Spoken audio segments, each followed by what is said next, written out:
The Suffering. Possibly the most appropriately named video game of all time.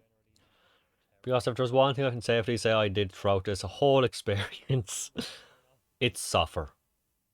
My eyes, my motions detective, my motion sensory, whatever, it felt like it fell apart.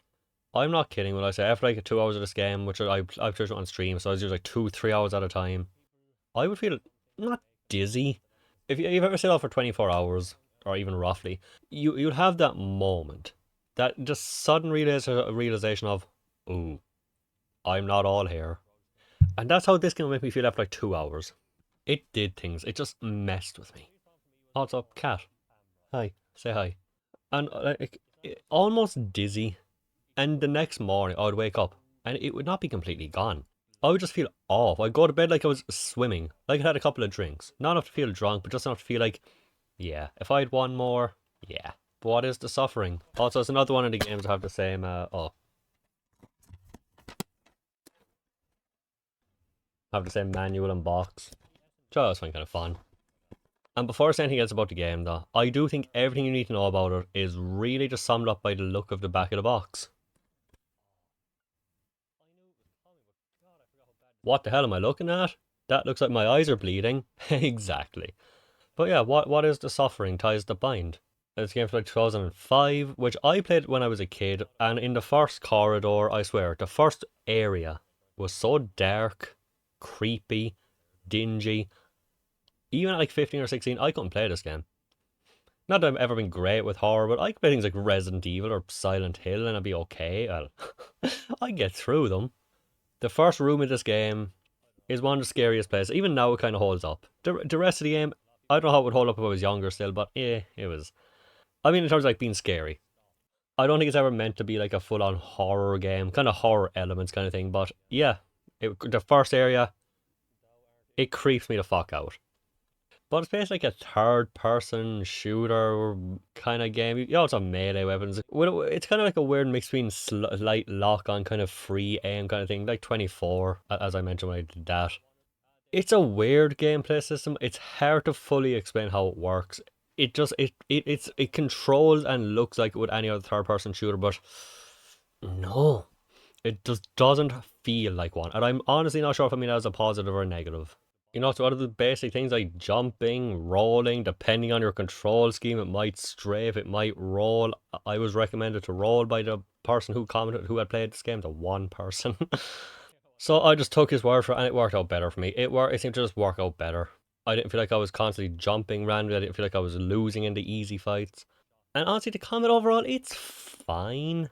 You just shoot the enemy a few times. It doesn't feel like there's no kind of, you're not gonna like stun them or knock them back or anything. But it's fine. You have your basic weapons like handgun, shotgun, assault rifle, grenade launcher, which is fucking amazing. I would say one of the most fun weapons ever. Because if you hit an enemy, like it don't even have to be close. It can be here. The enemy can be like a half way over here, like half the room away, and just you just see him boom explode. It's satisfying as fuck. You also have melee weapons which I never use, like axes, knives. I don't. Who knows? Maybe they're surprisingly good, and this game was made harder by not using them. But because the ammo is not exactly scarce, but it's not unlimited either. So you're kind of you want to keep it, you know. If I have a handgun with 14 bullets, I'm not going to throw that away for a fucking crowbar. Not against these enemies, which we'll get to in a while. You can also like press triangle every once in a while when your meter fills up to transform into, well, kind of that thing, a giant beast which just kind of slices through enemies, and also has special attacks which kind of upgrade and change throughout the game. As far as I know, I haven't fully looked into it, or I've only played through it once. Depending on whether or not you kill NPCs, because it's weirdly fun to do. Like they're not exactly common, but every once in a while you see like a guy lying in the ground, he's barely alive, and like, yeah. And based on me doing that, I got more powerful with this guy, I think, and I think he got more like specific powers based on me killing people, like a morality system. One of the early games to do that, I guess. So when I was upgrading, I got powers like a prototype style thing where just a big bunch of spikes come out of the ground, holding L2 to have bugs shoot out, most useful ability ever sometimes. Or flame rings. I don't know how it works. I swear, sometimes I would die a bunch of times, and I'd die, kill an enemy, get an upgrade, die, kill 4 enemies, nothing. Die again, kill two enemies, get the upgrade. I have zero clue how it works. Absolutely none. But I think you get different abilities and stuff based on whether or not you do kill people or don't. Because sometimes I would kill somebody and that's instantly when I get the upgrade, so who knows. Overall, the gameplay is passable, kind of fun. And of course, you'll explore levels too. Sometimes they throw you into these like, oh, most of the game, but that's not even true. For about half an hour, the game was fine. Then I swear, like 9 out of 10 encounters, I'd be stuck for a while. There's a game like a full up play on YouTube, of course. Just playing through the game, no dying, no failing, any of that. It's 4 hours long.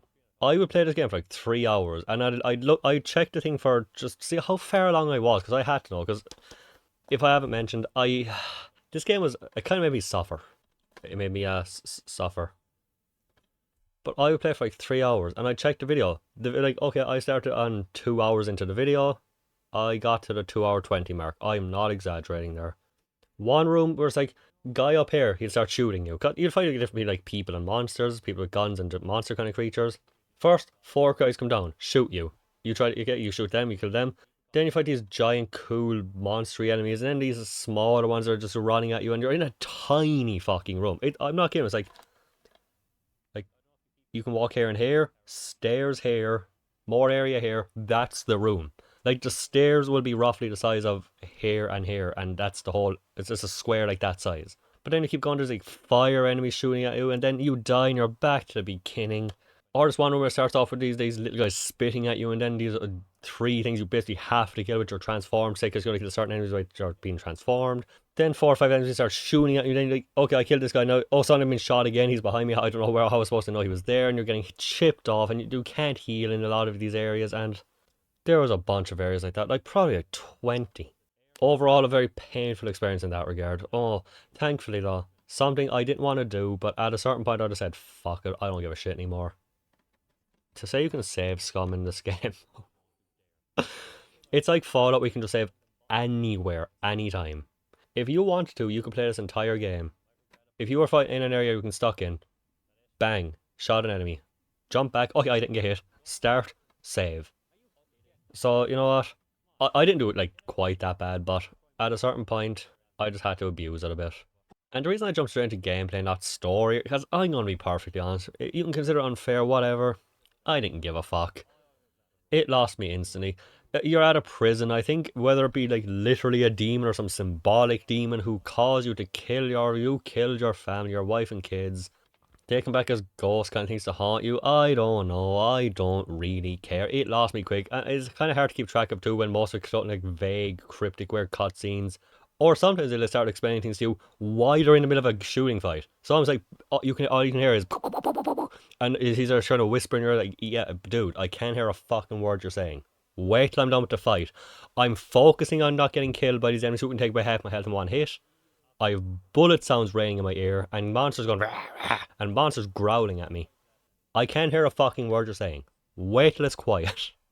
And then you get to the end, there's a final boss. It's fucking horrible. Cause the whole thing, I guess I won't spoil it too much just in case, but it took me 6 hours of, I think, probably 2, 3 hours of the actual thing fighting the boss only. And I tried to abuse the save scumming thing, and at some point during the final boss, the game just started breaking. It would just start crashing out of nowhere. Sometimes it'd be fine, and then I get 2 hits in the boss, and it would just put it in front of the mic. It was painful. It would just start crashing. Of course, I don't go. I will not factor that into my enjoyment of it or any scores or anything because that'd be unfair. I don't know if it's the game's fault, if it's the specific disc's fault, just being an old 20-year-old PS2 and PS2 game, just bad luck. Abusing the save scumming thing, abusing the save feature, kind of messing things up. Any of those could be the reason. I'm not going to hold it against the game itself. I'm not saying I won't, but I already can't without more information. It would be very unfair. So I won't factor that in at all.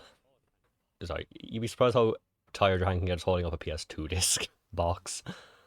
But there really isn't much to talk about with the game overall. The biggest thing with the suffering was it's just the camera. I swear, it wasn't even just. It doesn't even look like it'd be the worst. But I swear, every time, without fail, every time. Sometimes I play this game 2 days in a row. The first thing that would always happen was like, oh, I forgot how bad this camera was and how much it can jar me, how jarring it can be. It's just, I don't even know how to explain it.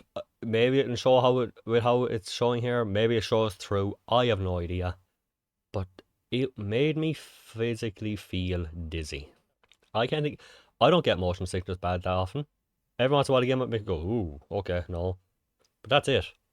I've never been bothered. I can play something like a crazy Sonic experience that might knock people like all that might fuck with people's motion. Never bothered me. But this, I don't know what it was. It got me, and it was a hard fucking game too, as I probably have kind of alluded to at least. At some point, I was thinking of playing the Suffering one, but if this is how much this game messed with me, a fucking sequel, no. If there's one thing I can say, this has been a pretty negative experience overall, and you probably can tell, but because I've been talking about, probably have been mostly a negative time so far, how I spoke about. But one thing I have to give this game, absolutely nailed, like absolutely, some of the best I've ever seen in my life. The enemy design of the monsters in this fucking game is unbelievable. Well, it's just the normal small creatures, which you kind of get a hint of on the back of the box at least. I mean, even without being to say I'm fully good, you can kind of just tell. But then they'd have like these annoying to fight, admittedly, because they could shoot you and fucking jump at you and had a ton of health. They'd have like these giant spiders with just blades and guns coming out of them. That's all I can explain it as. Kind of like if Count Dooku had assault rifles instead of lightsabers. Did I get that right? I hope I got that right. Some of these, if there's one thing this game, even if they were annoying shits to fight, to actually the design of them, unbelievable. Some of the best I've ever seen in any fucking media. At one point, even some, and when I say a 9 to fight, I really mean a 9 to fight. Like sometimes you would fight. I swear, at the end of the game, you fight these fire guys who just they can just like burn a fucking like a tunnel kind of thing that comes up at you, or just throw fire at you. You take one shot at them, oh they're gone over here now. Oh, you fight like 7 areas in a row. They do not fucking hold back with them. At one point, you just be thinking, oh my god, can we please fight something else? I'm sick of being lit on fire. But thankfully, at least it has a slight relief. They did look cool. But yeah, I really don't have much to say about it. That's all I could, like, what more can you say? It is a purely gameplay focused experience. But even though this was, aside from enemy design, entirely actually, quickly I would say, the game does have 3 endings. I looked them up because, like I said, I literally couldn't get past the final boss. I got a few hits on him. It was pretty much beaten. Apart from like 2 hits on the final boss, I think it actually takes 5. I did it.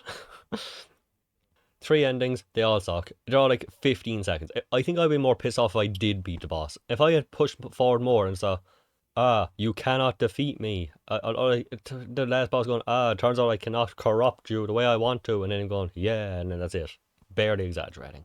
But even though it has been mostly a negative experience and negative review, there was something that I cannot explain that brought me back, that drew me in, that made me not be able to just say, wow, this piece of shit, hate it, go away, or spin. There's something very weirdly compelling about this experience, and I really cannot figure out what it is.